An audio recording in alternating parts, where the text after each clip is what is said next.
Bruce Lee faces a real dilemma. He's on the verge of stardom in the United States with a projected TV series on the horizon, but he's just achieved superstardom as a film actor here in Hong Kong. So what does he choose, the East or the West?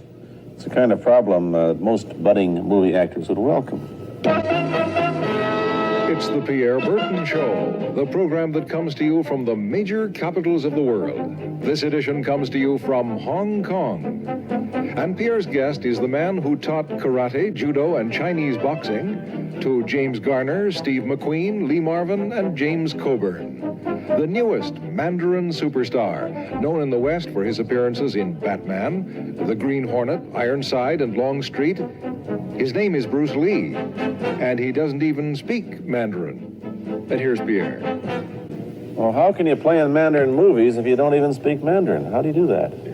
Well, first of all, I speak only Cantonese. Yeah. So, I mean, there is quite a difference as far as pronunciation and things like that go. So somebody else's voice is used, right? Definitely, definitely. You just make the words. Doesn't that sound strange when you go to the movies, especially in Hong Kong, in your own town, and you see yourself with somebody else's voice? Well, not really, you see, because most of the Mandarin pictures done here are dubbed anyway. They're dubbed anyway? Anyway, I mean, disregard. I mean, they shoot without sound. So it doesn't, make any difference. Your lips never quite make the right words, do they? Well, that's where the difficulty lies, you see. I mean, in order to, because the Cantonese have a different way of saying things, different from the Mandarin. Yeah. So I have to find like something similar to that and keep a kind of a feeling going behind that, something that matching the Mandarin deal. Like the old silent complicated? Like the old silent days. But I gather in the movies made here, the dialogue is pretty stilted anyway. Yeah, I agree with you. I mean, see, to me, a motion picture is motion. Yeah. I mean, you got to keep the dialogue down to the minimum. Did you look at many Mandarin movies before you started playing in the first one? Yes. What did you think of them when you saw them? Quality-wise, I mean, I have to admit that it's not quite up to the standard. However, it is growing, and it is getting higher and higher and going toward that standard, that what I would term quality. They say the secret of your success in that movie, The Big Boss, which was such a success here and rocketed you to stardom in Asia, was that you did your own fighting. As an expert in the various martial arts in China, what did you think of the fighting that you saw in the movies that you studied before you became a star? Well, I mean, definitely in the beginning, I had no intention or whatsoever that what I was practicing and what I'm still practicing now would lead to this to begin with. But martial art has a very, very deep meaning as far as my life is concerned, because as an actor, as a martial artist, as a human being, all these I have learned from martial art. Maybe for our audience who doesn't know what it means, you might explain exactly what you mean by martial art. Right. Martial art include all the combative arts like karate or karate, judo, Chinese kung fu or Chinese boxing, whatever you call it. All those.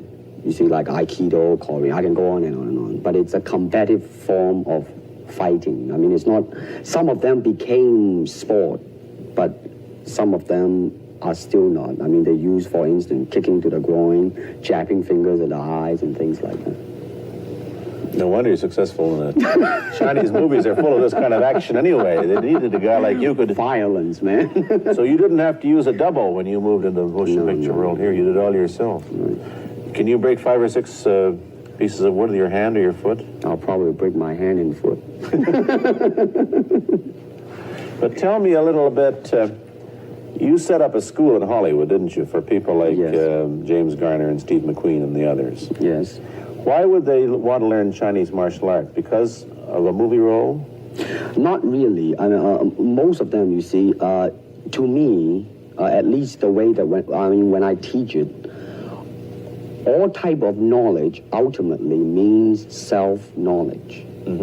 So therefore, they are coming in to, and ask me to teach them not so much of how to defend themselves or how to do somebody in, Rather, they want to learn to express themselves through some movement, be it anger, be it determination, or whatsoever.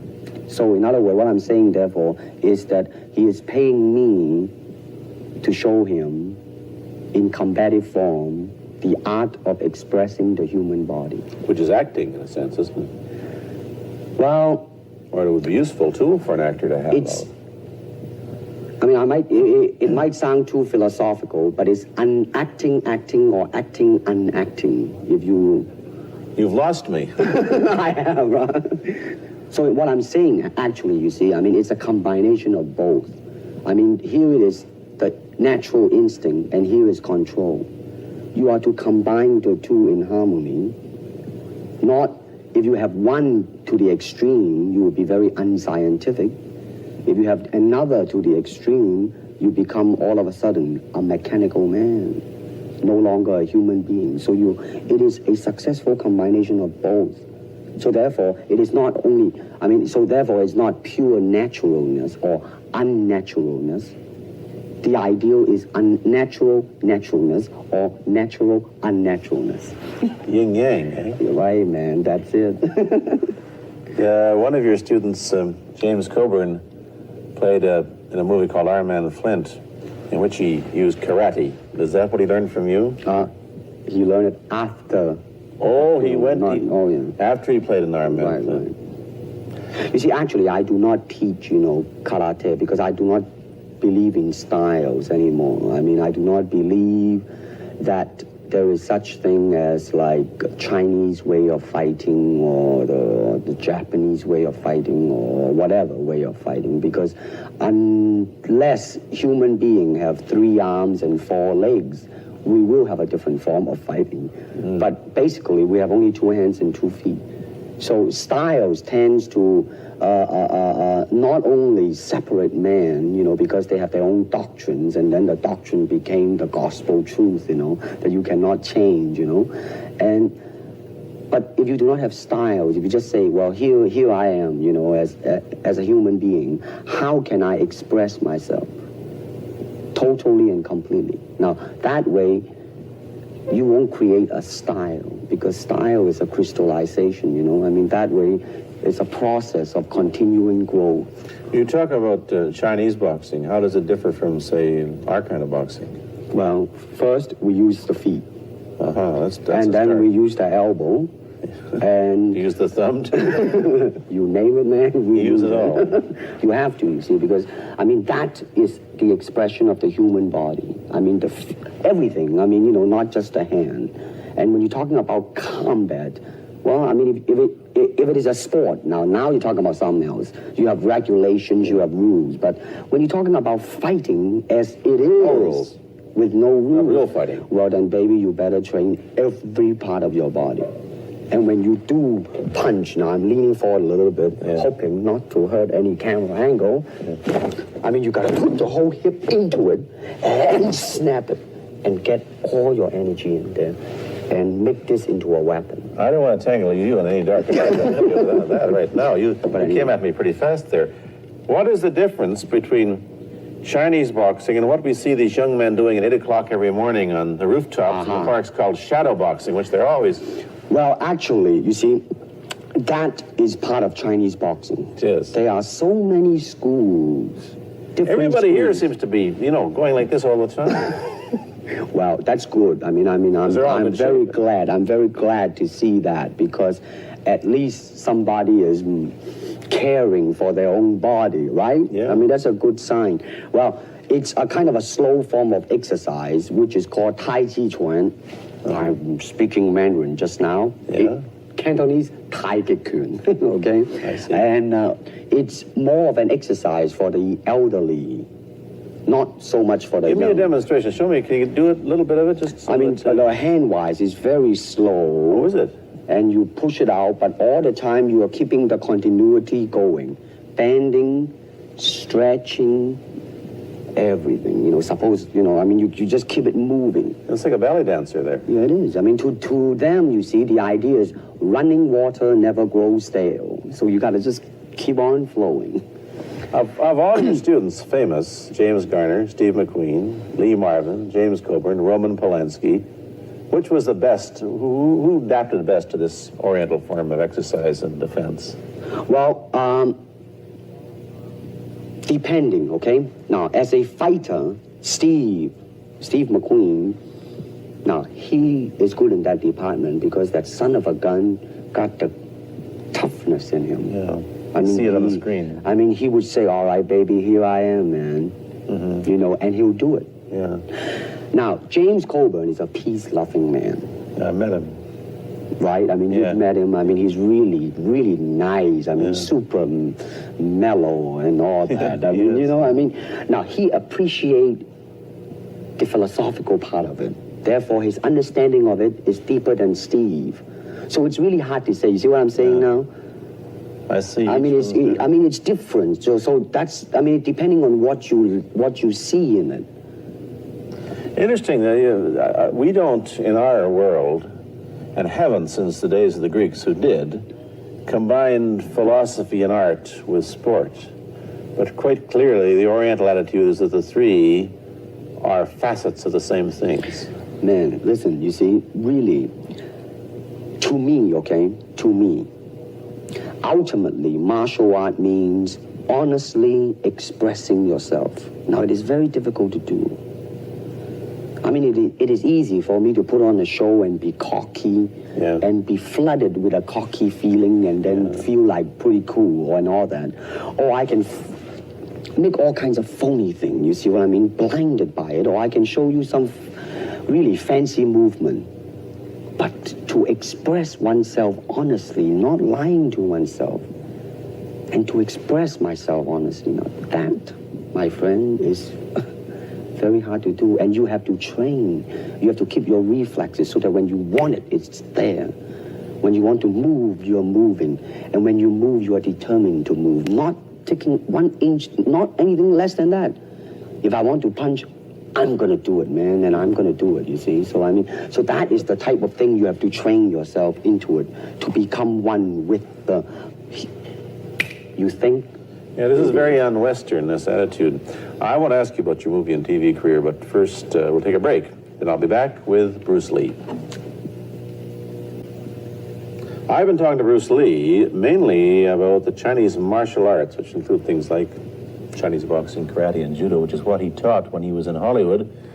After he left the University of Washington, where he studied, of all things, philosophy, if you can believe that. He did, but that, perhaps you understand why the two go together from the first half of this program.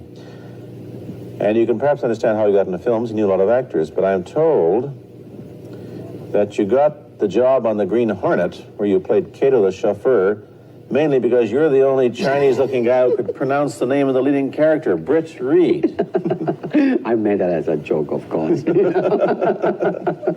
And it's a heck of a name, man. I mean, every time I said it at that time, I was super conscious. I mean, really, now, that's another interesting thing, huh? Let's say if you learn to speak Chinese. Yeah. And it's it's not difficult to learn and speak the word. The hard thing, the difficult thing, it's behind what is the meaning, what brought on the expression and feelings behind those words. Like when I first arrived in the United States, and I look at a Caucasian, and I really would not know whether he was putting me on, or is he really angry, because we have different way of reacting to it. See, those are the difficult things, you see. It's almost as if you came upon a strange race where a smile didn't mean what it does to us. In fact, a smile doesn't always mean the same, does it? Of course not. Yeah, I just thought of that. Tell me about the big break when you played in Longstreet. I must tell the audience that Bruce Lee had a bit part or a supporting role in the Longstreet series, and this had an enormous effect on the audience. What was it? Well, you see, the title of that particular episode of Longstreet is called The Way of the Intercepting Fist. Now, I think the successful ingredient in it was because I was being Bruce Lee. Yourself? Myself, right. And did that part, just express myself, like I say, honestly express myself at that time. And because of that, I brought favorable mentioning in like New York Times, which says like the Chinaman who incidentally came off quite convincingly enough to earn himself a television series and so on and so on and so forth. Can you remember the lines by Sterling Sullivan, the key lines? He's one of my students, you know that? Was he too? Yes. You've had everybody as your student. But you read, there were some lines that expressed your philosophy. I don't know if you remember them or not. Oh, I remember that. I Let's said, hear. this is what it is, okay? You're talking to Longstreet, played by James Francesca. I said, empty your mind. Be formless, shapeless, like water. Now you put water into a cup, it becomes the cup. You put water into a bottle, it becomes the bottle. You put it in a teapot, it becomes the teapot. Now water can flow or it can crash. Be water, my friend. Like that, you see? Oh, I see. I get the idea. I get the power behind it. So now, two things have happened. First, there's a pretty good chance that you'll get a TV series in the States called The Warriors, in which you use what, the martial arts in a Western setting? That was the original idea. Now, Paramount, I did Longstreet for Paramount, and Paramount wants me to be in a television series. On the other hand, Warner Brother wants me to be in another one, but both of them, I think, they want me to be in a modernized type of a thing. And they think that Western idea is out. Whereas You want to do the Western, eh? I want, because you see, I mean, how else can you justify all these punching and kicking and violence except in the period of the West? I mean, in nowadays, I mean, you don't go around on the street kicking people or punching people. Because if you do, that's it. I mean, I don't care how good you are, But this is true also of the Chinese dramas, which are mainly costume dramas. And they're all full of blood and gore over here. Oh, you mean here? Yeah. Well, unfortunately, you see, I hope that the picture I am in would either explain why the violence was done, whether right or wrong or whatnot. But unfortunately, pictures, most of them here, are done mainly just for the sake of violence. You know what I mean? Like, fighting for 30 minutes, get stabbed 50 times. And well, I'm fascinated. Let me give you your microphone back. I'm fascinated that you came back. I am a martial artist. You came back to Hong Kong on the verge of success in Hollywood and full of it. And suddenly, on the strength of one picture, you become a superstar. Everybody knows you. You have to change your phone number. You get mobbed in the streets. Now, what are you going to do? Are you going to be able to live in both worlds? Are you going to be a superstar here, or one in the States, or both? Well, let me say this. First of all, the word superstar really turned me off, and I'll tell you why. Because the word star, man, is an illusion. It's something what the public calls you. You should look upon oneself as an actor, man. I mean, you would be very pleased if somebody say, hey, man, you are a super actor. It is much better than, superstar. Yeah, therefore, you've got to admit that you are a superstar. You're not going to, if you're going to give me the truth. I am now. I'm honestly saying this, okay? Yes, I have been very successful. Yeah. Okay? But I think the word star is I do not look upon myself as a star. I really don't. I mean, believe me, man, when I say it. I mean, I'm not saying it because what are you going to do? Let's get back to the question. Okay. Are you going to stay in Hong Kong and be famous? Or are you going to go to the United States and be famous? Or are you going to try and eat your cake and have it too? I am going to do both because, you see, I have already made up my mind that in the United States, I think something about the Oriental, the true Oriental should be shown. Hollywood sure as heck hasn't. You better believe it, man. I mean, it's always that pigtail and bouncing around, chop, with the eyes slant and all that. And I think that's very, very out of... Is it true that you were, the first job you had was being cast as Charlie Chan's number one? Yeah, number one son, yeah.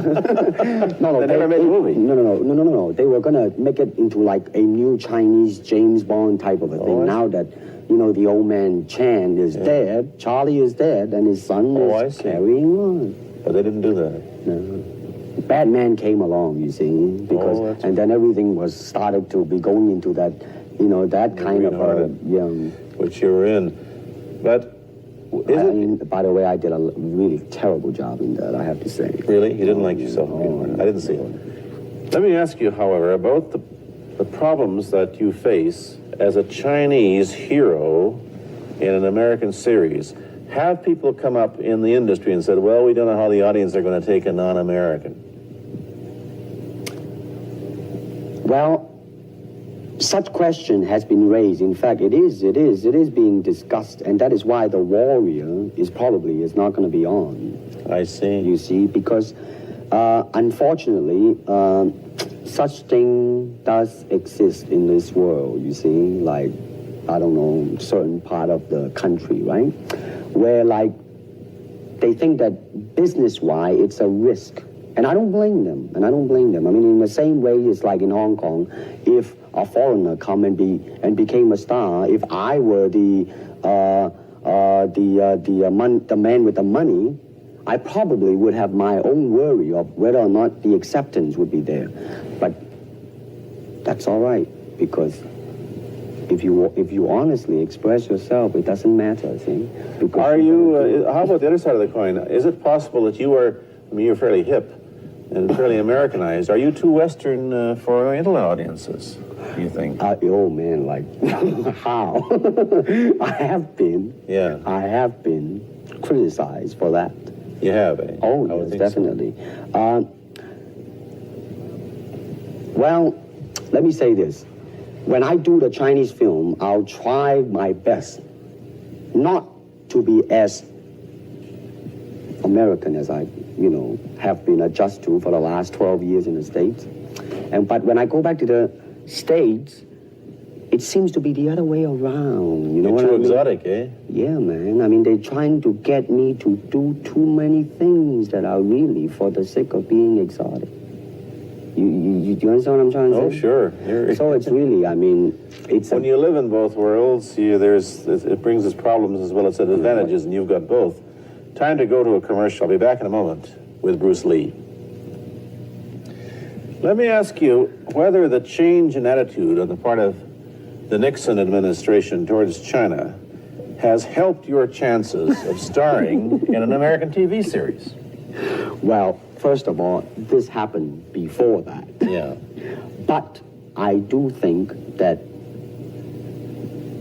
things of Chinese will be quite interesting for the next few years. I mean, not that I'm politically, inclining toward anything. No, I understand that. I'm just wondering. But I mean,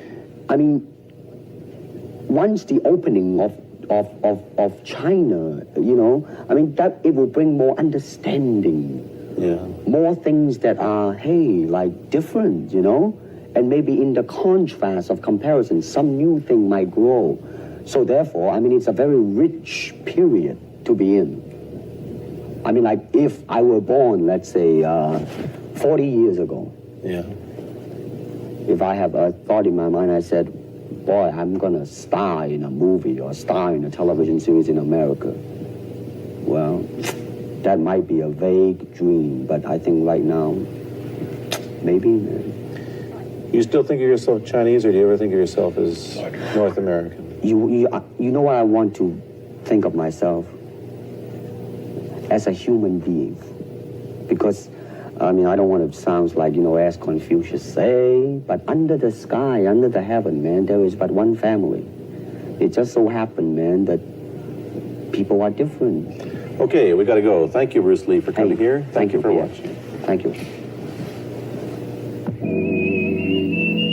You've been watching Bruce Lee on The Pierre Berton Show, a half-hour program of conversation, opinion, and debate. This is Bernard Cowan speaking.